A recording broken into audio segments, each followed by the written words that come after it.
doo ko tuddee ko jaam ak salaam. tay soog baa ngi bëgg rey naw yi ni ngi bëgg dee moo leen tere ngelaw ah décret yëpp génn fi mu ne nii danañ nag mu leen a wàcc stade du ngeen fa dem fu ngeen ñu wax parce que yéen raw ji nax moom tax ñuy dugg de wax dëgg nag ba Macky Sall ne bàyyi naa ba léegi disaatuma la damaa tukki naa gi doog a ñëw voilà xam nga yéen a ngi jàpp Sonko nam naa la yéen ngi mu ngeen bëgg a rey ñu ngi ñëw ni baax nga ñëw ni ngeen dégg loolu ngeen gis parce que Sonko état bu daal di ñuy àndal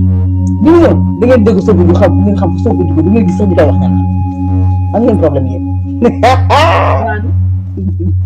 yéen a ngi bëgg a dee parce que ma sax bu nekk tànn boole de kan ngay tànn yéen Mamadou Ba